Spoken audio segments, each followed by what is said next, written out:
नमस्कार दोस्तों, मैं रमेश कुमार आज के इस वीडियो में आपका स्वागत करता हूं। आज का ये वीडियो कक्षा 12 विषय भूगोल स्माइल पेपर 4 पर है।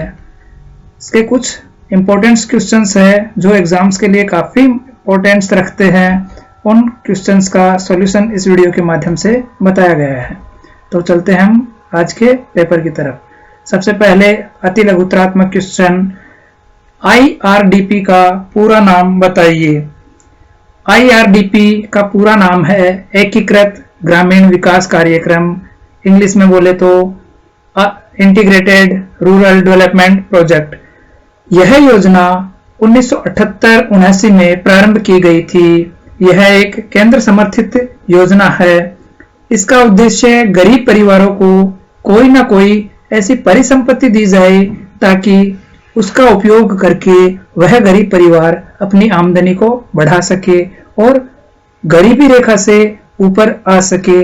इस कार्यक्रम के माध्यम से सरकार उन गरीब परिवारों को गाय, भेड़, भैंस, बकरी, बैलगाड़ी, सिलाई मशीन, हाथकरघा जैसी परिसंपत्तियां देने पर विचार किया था और इन गरीब परिवारों को यह परिसंपत्तियां दी गई थी।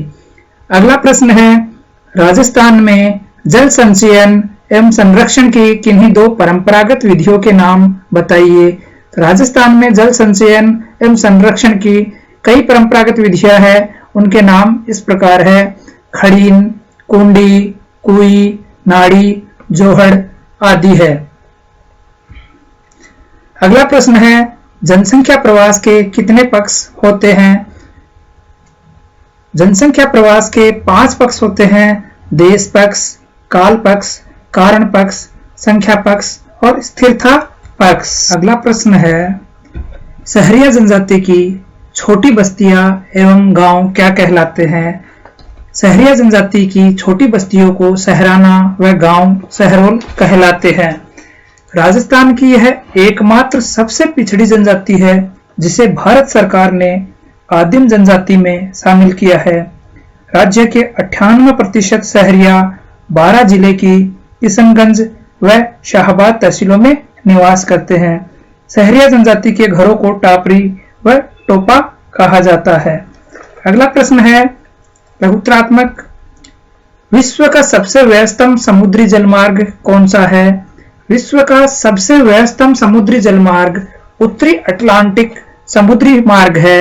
यह जलमार्ग पश्चिमी यूरोपीय देशों और उत्तरी अमेरिका व कनाडा को आपस में जोड़ता है। भारत में उष्णकटिबंधीय सदाबहार वन कहाँ पाए जाते हैं? भारत में उष्णकटिबंधीय सदाबहार वन उन क्षेत्रों में पाए जाते हैं जहां 200 सेंटीमीटर से अधिक वर्षा और जहां का तापमान 28 डिग्री सेल्सियस वार्षिक तापमान रहता है। वहां इस प्रकार के वन हमेशा हरे भरे रहने वाले वन पाए जाते हैं। इन वनों के 3 प्रमुख क्षेत्र है। सबसे पहला क्षेत्र है उत्तरी पूर्वी भारत, जिसमें हिमालय के तराई प्रदेश असम, मेघालय और त्रिपुरा, नागालैंड, मिजोरम और अरुणाचल प्रदेश के दक्षिणी भाग शामिल होते हैं। दूसरा भाग है पश्चिमी घाट के पश्चिमी ढाल तट पर महाराष्ट्र से केरल तक वाला क्षेत्र।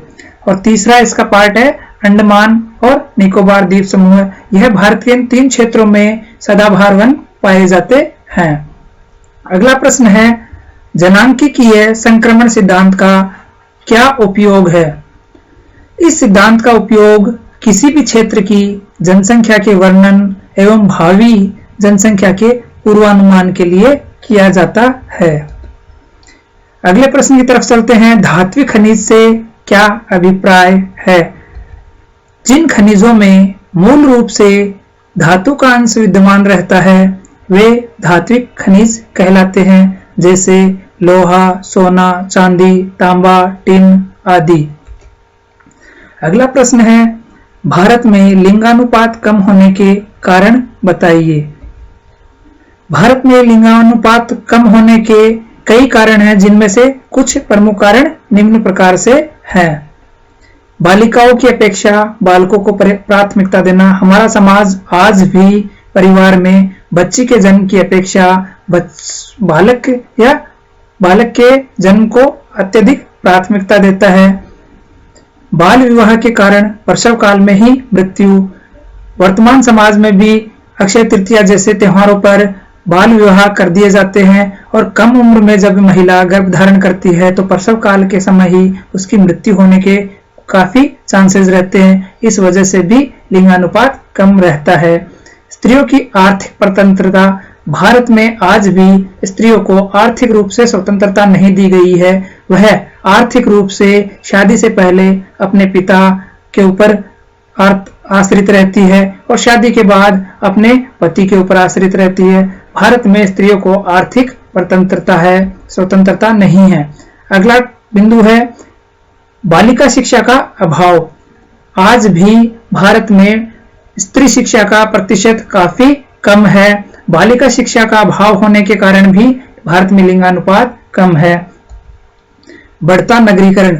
बढ़ते हुए नगरीकरण के कारण भी भारत में लिंगानुपात गड़बड़ाया हुआ है। उसका कारण यह है कि ग्रामीण समाज से पुरुष कमाने के लिए शहरों की तरफ चले जाते हैं, नगरों की तरफ चले जाते हैं। इस वजह से नगरों में पुरुषों की संख्या अधिक हो जाती है और गांवों में महिलाओं की संख्या अधिक रह जाती है। तो इससे दोनों ही क्षेत्रों का लिंगानुपात गड़बड़ा जाता है। अगले प्रश्न की तरफ चलते हैं।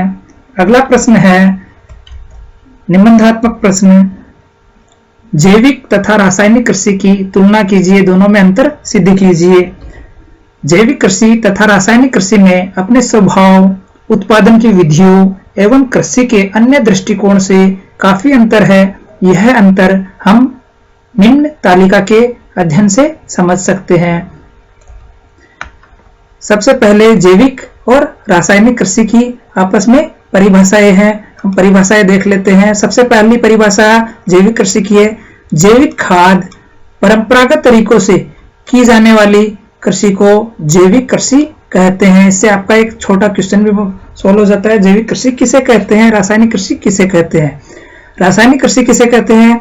रासायनिक खादों जैसे कीटनाशक दवाओं के प्रयोग से की जाने वाली कृषि को रासायनिक कृषि कहते हैं। जैविक कृषि में दूसरा बिंदु देखते हैं। जैव पदार्थों द्वारा निर्मित खादों का प्रयोग किया जाता है जैविक कृषि में, और रासायनिक खाद में कीटनाशक दवाओं का प्रयोग किया जाता है। जैविक कृषि में मानव श्रम अधिक लगता है और रासायनिक कृषि में मानव श्रम के स्थान पर मशीनों का उपयोग अधिक संख्या में किया जाता है।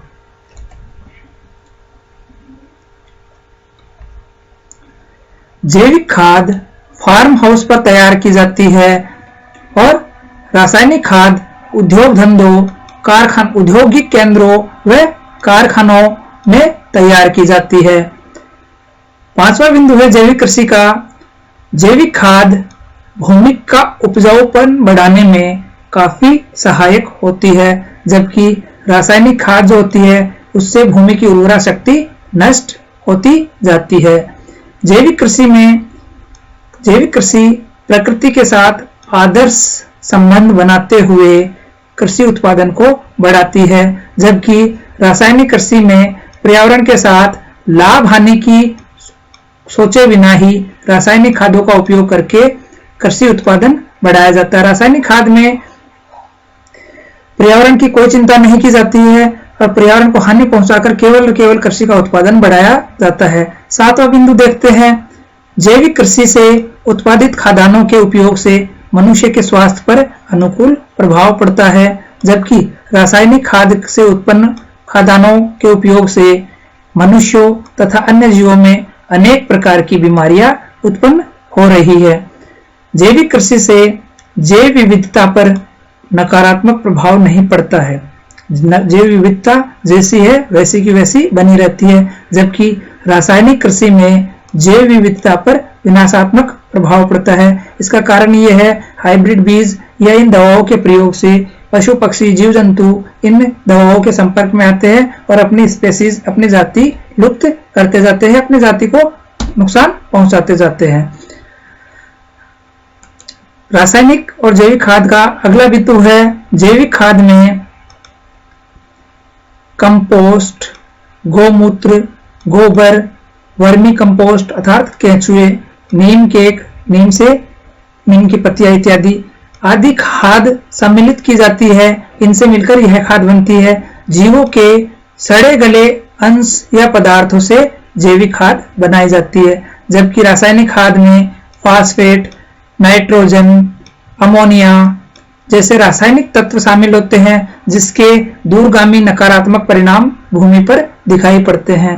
जैविक कृषि द्वारा भूमि की उर्वरा शक्ति में और उत्पादन दोनों में धीरे धीरे वृद्धि होती है, जबकि रासायनिक कृषि में धीरे धीरे भूमि की उर्वरा शक्ति ह्रास होती रहती है, कम होती रहती है। रासायनिक कृषि में इन रसायनों के माध्यम से कुछ समय तक तो उत्पादन अधिक रहता है, लेकिन बाद में धीरे धीरे यह भूमि की उर्वरा शक्ति को कम कर देते हैं, क्षीण कर देते हैं।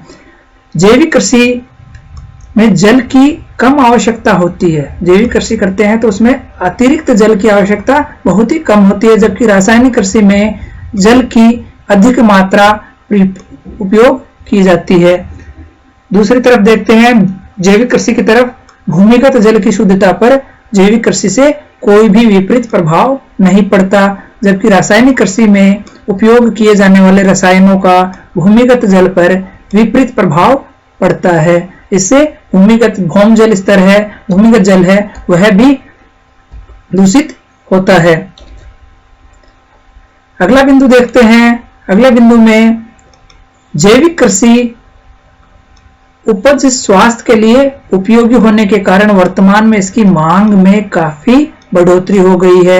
इससे जैविक कृषि से उत्पन्न खाद्यान्न की कीमत भी अच्छी मिलती है और उसकी मांग भी अच्छी है वर्तमान में। जबकि रासायनिक खाद व कीटनाशकों का शरीर पर दुष्प्रभाव होता है तथा भूमिगत जल एवं एकत्रित जल के प्रयोग से विभिन्न बीमारियां बढ़ रही है। जैविक कृषि गांव और प्रकृति पर निर्भर होती है। गांव और प्रकृति आपस में जैविक कृषि में काफी जुड़ी होती है, क्योंकि इस कृषि में बीज तो प्रकृति से प्राप्त होते हैं, खाद पशुओं से प्राप्त होती है, कीटनाशक जंगलों से प्राप्त कर लेते हैं और सिंचाई प्रकृति से बरसात, नदी, नहर इसकी मदद से कर लेते हैं और मेहनत स्वयं किसान करता ही है। जबकि रासायनिक कृषि में पूरी तरह से बाजार पर निर्भर करती है, क्योंकि बीज, रासायनिक खाद, कीटनाशक दवाइयां, कृषि यंत्र, तकनीक आदि सभी बाजार से आसानी से खरीद ली जाती है। इनमें मानव श्रम भी काफी कम होता है। आज के इस वीडियो में बस इतना ही। आशा करता हूं आपको मेरा ये वीडियो पसंद आया होगा। अगर आपको ये वीडियो पसंद आया हो तो वीडियो को लाइक, शेयर और सब्सक्राइब करना ना भूलें। मेरे इस वीडियो से या पहले जारी किए हुए किसी भी वीडियो से अगर आपको कोई भी शिकायत हो, आपको कोई सवाल पूछना हो तो आप बेझिझक कमेंट करके मुझसे वो सवाल पूछ सकते हैं। धन्यवाद।